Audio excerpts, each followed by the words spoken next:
So when I'm doing a business transaction as a studio, I can't pay you on hope. I have to invest on surety. You start paying people based on the previous biggest hit ever, Right. and then hope that the next one will be bigger than that. That's not sound business, in my opinion.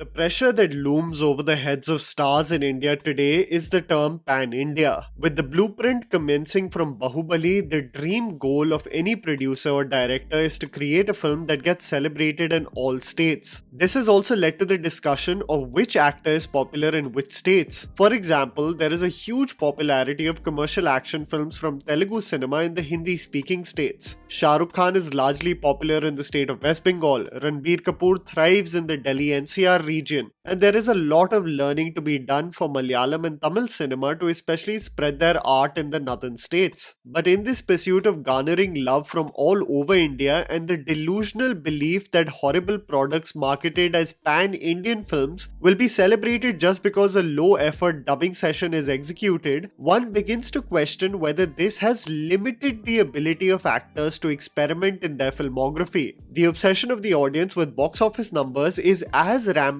and visible as I've ever seen. My father, who has no connection with the film industry, sporadically inquires with me about the box office performance of new releases. If I ever tell him some underwhelming figures, he replies, "Ye to pit gayi." This was never a conversation a few years ago regarding films, but as I have created a few videos on the box office performances of Indian films, I have seen there is a huge interest of the audience on the budget and box office milestones each film hits. Almost an anticipation of a Taran Adarsh tweet on the day's earnings that never existed before. Through this video with specific examples, I wanted to speak about the current environment and the pressures and limitations that have inadvertently become the reality most stars have to deal with. Even though one believes Amir Khan is going through a slump currently, having really been dragged for each small move made by him in a nasty manner, almost making him a topic of discussion regarding nationalism or politics, it is due to the blockbuster run that commenced from Ghajni that actually created the 100 crore clubs and milestones that piqued the interest of the media and the audience. With movies like Three Idiots, PK and Dangal, Amir just kept on reaching higher ground financially, and what sets him apart from the pan-Indian success that many people are seeing is that he always diversified his content, shedding light on important subjects with a soft landing approach as they were presented in the most commercial way possible. What's also commendable about Amir's journey is that the success of his films never made him reconsider diversifying his filmography. He never believed in routine, so experiments like Dhobi Ghat, Talash and Secret Superstar still followed and never took away from his ability to draw audiences later. Even though Lal Singh Chadda and Thugs of Hindustan were huge misfires from a performance and a storyline POV respectively, I genuinely wish when he does come back, it's with the same organic and scientific approach with which he accepts scripts as an audience versus trying formula which never goes right. PK's huge business or Dangal's huge business is not because of me. It's because the film is good. Stardom of an actor, you should see how much his flop does. कि यार ये film लोगों को पसंद नहीं आई, उसने इतना धंधा किया. Now you come to know कि इसका stardom कितना है. Those who have followed Shah Rukh Khan's film journey post 2012 will tell you that it was quite a tough one to tag along or celebrate about. This is where SRK did forgettable routine commercial films and then did his experiments. This is the time where SRK experienced the luxury of a huge range of experiments from Fan to Jab Harry Met Sejal and Dear Zindagi. But there was little joy at the box office. His most commercial project Raees fared well, but did not get extraordinary numbers. Zero, however, really disconnected audiences to the themes SRK was exploring with his films. Admirable from a technical point of view, yes, but the mass audience of India wanted to be entertained, and this is where SRK after a 4-year hiatus decided that he wants to do films that people will like, and he got his career's biggest hits with Pathaan and Jawan. While there are huge expectations from Dunki, especially knowing the fact that this genre is completely different, one hopes that the financial success of his previous ventures doesn't deter SRK from taking risks ahead. The 1000 crore tag really looms on his head, where people have put insane pressure on Dunki to do the same numbers as Pathaan or Jawan. This is the level of desensitization that is creeped in with the audience, who don't want nuance of films performing on the basis of its genre and themes. Anything less than 500 crores are deemed as average grossers today. Irrespective, one hopes that SRK diversifies his film choices despite the pressure now to always deliver blockbusters. My eldest son told me, "Ki we know when we were growing up that what stardom in the air feels like because your films were big hits." The daughter said, "I know it, but this little one knows you're a star, has never seen and felt it in the air. So next 5 films, please work very hard, make him feel it in the air." Much like Amir Khan, Salman Khan is also going through a career slump currently. The Berozgar Yojana with Kisi Ka Bhai Kisi Ki Jaan turned out to be a disaster, and a dead cert like Tiger 3 also did not do the monumental numbers one expected from a product from a popular franchise like the Spy Universe. There is a sense of laziness that many people complained about that seems to have creeped in with Salman's presence on screen. Unrecognizable performer versus the man who ruled Bollywood financially from Wanted to Tiger Zinda Hai. What comes as a breath of fresh air, however, is that Salman is collaborating with a director like Vishnu Vardhan and is actually associating with a brighter creative mind versus the likes of backbenchers like Prabhu Remo D'Souza or Farhad Samji. One hopes Salman can get out of the cycle of mediocrity, because when he does perform in a story which is a marriage of content and commerce, he really does hit it out of the park. He has got all the potential. तो मुझे ये लगा ये 100% में बन जाएगा star, और अगर इसको कोई नुकसान भी पहुंचा सकता है तो ये खुद ही. The pressure to do films that people will like and fans will celebrate has also creeped in with Hrithik Roshan's subconscious. His choices in the form of Fighter and War 2 are essentially to make sure that audiences see him in that larger-than-life hero role, versus what he attempted with films like Guzaris, Super 30 or Vikram Vedha. It slightly disheartens me because the Telugu subscriber base constantly tells me what a huge star Hrithik was with Dhoom 2 and Krish in the southern market, especially Andhra Pradesh, and how he let go of that momentum to truly become a pan-Indian star. One can hope, however, when Hrithik gets a taste of a blockbuster run with these 2 films, he doesn't limit himself as an actor, because my god is his screen presence in a variety of roles truly special.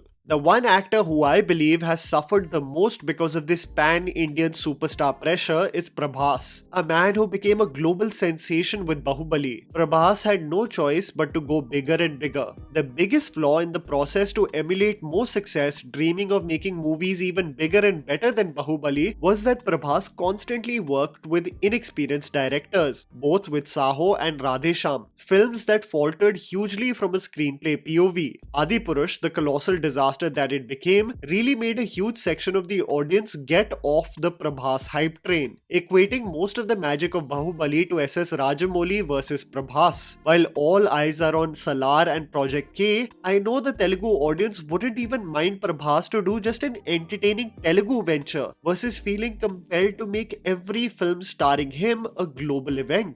This pan-Indian pressure really has adversely affected the trajectory Prabhas was on the most in India. One hopes that the mojo can be back with more seasoned directors. I can't even imagine what Spirit with Sandeep Reddy Vanga may be like. You look at the insane success of an actor like Yash from Kannada cinema with KGF. The pan-India phenomena the film became when nothing else was working was something totally unprecedented. Rocky Bhai was a rage, and everyone in careful anticipation waited for his next move, and the actor categorically waited rather than quickly jumping on the bandwagon of his newfound pan-Indian stardom and do something routine. His upcoming collaboration Toxic with Geetu Mohandas is such an interesting choice. The director of Liar's Dice and Muthon, 2 films that I absolutely love, really solidifies my belief that Toxic will be a lot of things, But one thing I can guarantee you, it won't be cliche or generic because it's just not consistent with Geetu Mohandas's filmography. If one is to believe that Yash is actually playing a Ravan in Nitish Tiwari's directorial venture, then I think it is the best decision made by Yash to weigh all his options and come back with the right projects. I can't wait to see how these creative choices materialize. What do you do now?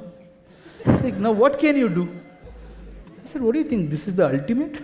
I'm somebody who is not built for administration. I'm somebody who is built to conquer. So Telugu actors like Allu Arjun, Ram Charan and Junior NTR are placing their bets on really coming with a bang in 2024. For what was really an underwhelming year for Telugu cinema this year, 2024 and its lineup seems to be the most exciting. Allu Arjun giving everything to the sequel of Pushpa, Junior NTR to Devara and War 2 and Ram Charan to Shankar's Game Changer. Out of the three, I am actually the most excited for Junior NTR's lineup, especially to see how he models his villain role in War 2. There is intense pressure with their previous successful films, and I wonder whether this pan-Indian pressure will make them only explore larger-than-life action films, because I can imagine at one point of time there will be a sense of exhaustion that will creep in. But you know who fascinates me the most of the bubble he finds himself in, restricted in the choices he can make due to his popularity? It is Mahesh Babu. Just seeing the star presence of Mahesh Babu at the Animal pre-release event, I was in awe of how much people adored him from the state. I remember seeing the visuals of the Pokeri re-release in theatres, and that was the stardom only a few can dream of. There, however, is a catch-22 the star and the audience are dealing with currently. A routine has set in with Mahesh Babu and his films. Repetitive themes and a lack of exploration with characters has made people frustrated, with many mediocre projects one after the other. The point is that when Mahesh Babu has taken risks with films, they did not fare well financially. So Mahesh Babu sticks to routine, a movie with action set pieces and a social message, and you know what's crazy? When they're mediocre too, they do exceptionally well. So one wonders about the ability of the actor to connect with an audience far and wide if he just collaborates with some seasoned professional who pushes him to go beyond what has already been seen. There is apparently a huge list of movies Mahesh Babu has rejected that went on to become huge hits. Someone in the comments can enlighten me further about it, but one hopes that he strikes gold with the SS Rajamouli project. I think this limitation issue is something that Vijay and Ajit from Tamil cinema also experience, where there is a fear that the actors cannot really experiment as much as they want because there is an expectation of fans of the kind of way their favorite stars will be presented on the big screen. While Tamil cinema penetration in the northern states is something that still frustrates me, the exploration of Vijay the actor in Leo was actually the most compelling portions of the film to me, versus the action set pieces. Ajit the actor, also something that I loved experiencing when upon someone's recommendation I saw Mangatha, is something way more exciting for me versus seeing him in the same routine action roles that people forget about a few weeks after the release. I think Mammootty is experiencing the best phase in this environment, where he has diversified his filmography in the same calendar year like no other actor. Independent from the pressure of wanting to prove oneself as a pan-Indian star, as the movies are budgeted so well that they end up not only recovering their cost, but more importantly, the audiences are experiencing something new only in the span of a few months and not getting tired of his creative choices. The pan-Indian pressure to prove oneself across languages and across states is real. People are already wondering about the slate of Ranbir Kapoor films after Animal and whether they will have the financial capability to beat its predecessor. The balance of not letting the financial expectation affect your creative choices are real. I think the balance can only be formed when actors consciously stimulate themselves creatively with one project that are budgeted well and one that is designed for the masses. While this obsession with numbers and the pressure that looms on the stars can be debilitating, this is a new dynamic across industries that people are formulating their creative choices around, and I would love to know your analysis about the same.